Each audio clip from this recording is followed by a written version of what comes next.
अस्सलाम वालेकुम फ्रेंड्स, मैं हूँ आफ्ताब और आप देख रहे हैं all tips video YouTube channel. मैं उम्मीद करता हूँ आप सब फ्रेंड्स खैरियत से होंगे।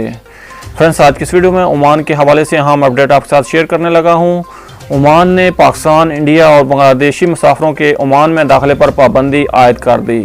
फ्रेंड्स, इस खबर की तफसील से पहले मैं आपसे एक छोटी सी रिक्वेस्ट करता हूँ, अगर आप मेरे चैनल पर पहली मरतबा आए हैं, न्यू मेहमान हैं, तो प्लीज़ मेरे चैनल को लाजमी से सब्सक्राइब, वीडियो को लाजमी से लाइक और अपने फ्रेंड्स के साथ शेयर भी कर दीजिए। ओमान की कोरोना वायरस के सद्भाव के लिए काम करने वाली सुप्रीम कमेटी ने पाकिस्तान, इंडिया और बांग्लादेश से मुसाफिरों के आने पर पाबंदी का ऐलान किया है। टाइम ऑफ ओमान के मुताबिक कमेटी ने इन ममालिक का गुज़श्ता 14 रोज़ में सफ़र करने वालों पर भी सल्तनत में दाखिले की पाबंदी आयद की है। पाबंदी का इतलाक 20 अप्रैल की शाम मकामी वक्त के मुताबिक 6 बजे से होगा। ये पाबंदी अगले ऐलान तक जारी रहेगी। ये तीनों ममालिक इन ममालिक की फहरिस्त में शामिल हो गए हैं जिनके अफराद को ओमान आने की इजाज़त नहीं है। सुप्रीम कमेटी ने यह फैसला मुल्क में कोरोना वायरस के फैलाव को रोकने के लिए किया है।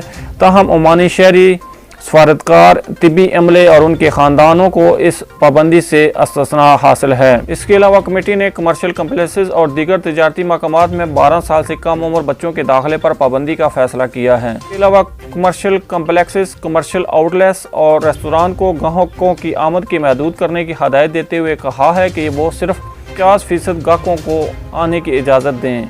हदायत की खिलाफ वर्जी करने वालों के खिलाफ कानूनी कार्रवाई की जाएगी। ये थी फ्रेंड्स ओमान के हवाले से अहम अपडेट जो मैंने आपके साथ शेयर की। अगली अपडेट्स के लिए हमारे चैनल को लाजमी से सब्सक्राइब, वीडियो को लाजमी से लाइक और अपने फ्रेंड्स के साथ शेयर भी कर दीजिए। मिलते हैं किसी नेक्स्ट वीडियो में, तब तक के लिए अल्लाह हाफिज़। पाकिस्तान जिंदाबाद।